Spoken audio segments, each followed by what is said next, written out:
Akui sebenarnya tertarik latih Indonesia. Namun mantan pelatih Manchester United ini berikan pernyataan menohok yang buat orang menahan tawa. Erik ten Hag, mereka banyak fans MU, dan mereka sering membuli saya. Di luar dugaan, AFC tiba-tiba ubah jadwal kick-off lawan Australia dan Bahrain Maret depan. Wah, ada apa? Dapat keuntungan besar. 3 pemain pilar Australia dipastikan absen lawan Indonesia bulan Maret. Bahkan media Australia saja menjagokan Indonesia menang. Apakah ini pesiwar atau real? Tony Popovich. Saya tidak...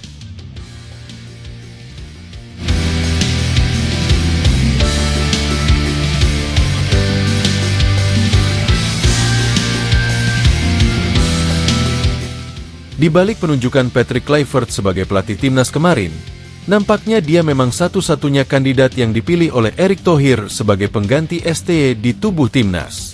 Dari sesi konferensi pers dan beberapa pertemuan di media, setidaknya Erick Thohir mengatakan bahwa ada 15 nama sebelumnya yang jadi kandidat, sebelum akhirnya mengerucut pada 3 nama. Bahkan nama Giovanni van Bronckhorst sempat hangat akan jadi pengganti STY. Namun karena saat itu dia hanya mau melatih jika hanya membawa dan memilih asistennya sendiri.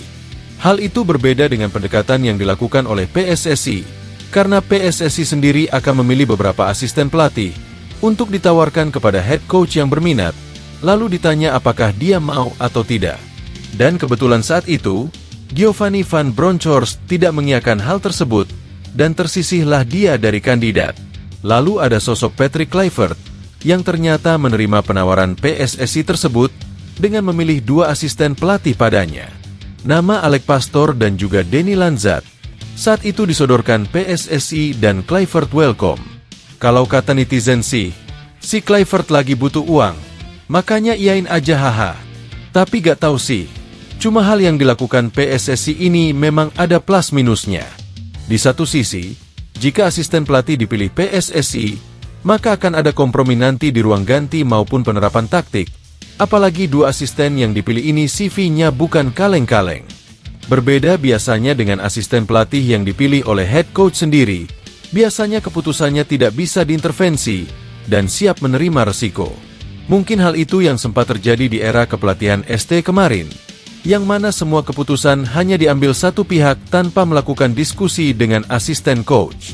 Tapi itu hanya asumsi ya. Gak tahu apakah sebenarnya Coach Shin seperti itu.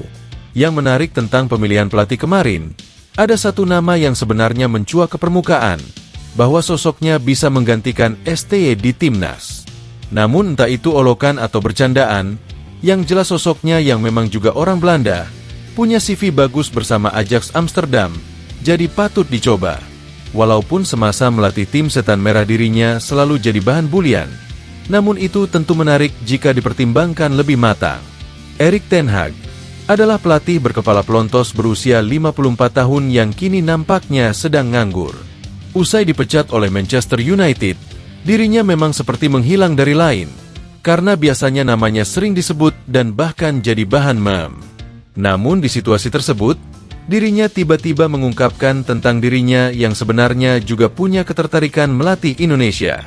Meskipun dirinya tidak gamblang menyebut Indonesia, tapi salah satu negara di ASEAN di round 3 babak kualifikasi, tentu hal itu mengarah kepada Indonesia. Gak mungkin Malaysia kan? Karena Malaysia sendiri gak lolos round 3. Dirinya menyebut, ada alasan yang membuatnya mengurungkan diri untuk melatih Indonesia. Faktor bulian dan bahkan ejekan kepadanya, menjadi salah satu alasannya tidak mau ikut menerima tawaran PSSI. Tapi gak tahu juga sih, apakah PSSI sebelumnya ada menghubungi dia? Semasa di MU dulu, banyak haters dari Indonesia ke MU memang membuatnya sedikit tidak nyaman. Padahal itu hanyalah klub luar Indonesia, tapi begitu banyak serangan dan bulian kepadanya. Ya semasa saya di MU, mungkin beberapa haters dari Indonesia yang tidak senang dengan MU mengejek saya. Tidak hanya saya, bahkan beberapa pemain saat itu. Saya tidak tahu awalnya komentar itu berasal dari mana, tapi setelah dikasih tahu teman saya, itu berasal dari Indonesia, ucapnya. Dengan klub di sini saja mereka sangat masif melakukannya. Bagaimana nanti jika tim mereka kalah di sana? Saya tidak bisa membayangkan itu dan itu tidak menyenangkan, tutupnya. Di luar dugaan, AFC tiba-tiba ubah jadwal kick-off lawan Australia dan Bahrain Maret depan. Wah, ada apa? Laga Indonesia versus Australia bulan Maret mendatang nampaknya akan jadi laga yang sangat menentukan untuk nasib Indonesia ke babak selanjutnya. Selain itu, laga ini juga akan jadi pembuktian bagi Patrick Kluivert dan para asistennya apakah bisa memberi hasil yang terbaik untuk timnas Indonesia.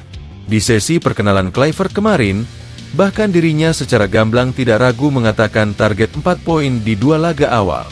Sebenarnya dia mau bilang 6 poin. Namun dia menghormati Australia sebagai tim kuat. Namun yang menarik, AFC nampaknya sedikit mengubah jadwal kick-off untuk 2 laga Indonesia tersebut. Yang mana laga versus Australia yang sebelumnya berlangsung sore hari dekat maghrib waktu Sydney, kini berubah jadi jam 8 malam waktu setempat. Kalau di Indonesia, itu nanti jam 16:10, masuk masa-masa kita ngabuburit pas bulan puasa. Sedangkan laga Indonesia versus Bahrain juga mengalami pergeseran jadwal kick-off, yang semula adalah jam 19 waktu Indonesia Barat, menjadi jam 24.05 WIB. Hal itu disyaratkan menjadi pertimbangan, karena ada jamaah muslim yang sedang melaksanakan sholat tarawih. Dan idealnya emang jam segitu, biar stadion full tank. Pemain Bahrain kena mental. Andai menang lawan Australia dan Bahrain, ini kayaknya bisa sombong dikit gak sih? Ya setidaknya kita pasti bakal naik ke rank 2. Tinggal libas Cina dan syukur-syukur bisa tahan imbang Jepang di Tokyo. Dapat keuntungan besar. 3 pemain pilar Australia dipastikan absen lawan Indonesia bulan Maret. Bahkan media Australia saja menjagokan Indonesia menang. Apakah ini pesiwar atau real? Tony Popovich. Saya tidak akan biarkan tim lain bisa menang di sini. Timnas Indonesia nampaknya punya keuntungan besar lawan Australia bulan Maret mendatang. Pasalnya, 3 pemain pilar mereka dipastikan akan absen saat bentrok lawan Indonesia di Sydney Football Stadium. 3 nama-nama tersebut bukanlah nama sembarangan. Bahkan satu nama bernilai pasar hingga 8 juta euro. Pemain pertama yang dipastikan absen adalah Harry Souttar. Bek jangkung berusia 26 tahun ini dipastikan tidak akan bisa bermain bersama Australia usai cedera parah yang dihadapinya. Dirinya bahkan akan absen hingga 1 tahun ke depan dan tidak bisa bermain di klubnya Sheffield United maupun Australia. Pemain selanjutnya adalah Kusini Ingi. Pemain berusia 26 tahun ini mengalami cedera lutut dan hampir bisa dipastikan absen saat lawan Indonesia. Dirinya saat ini memang tengah fokus pemulihan cedera, tapi untuk bisa bermain di bulan Maret nampaknya masih sangat sulit. Pemain terakhir adalah Alessandro Circati. Pemain yang kini bermain di Liga Italia ini nampaknya akan absen sampai April tahun ini karena cedera ligamen yang diderita.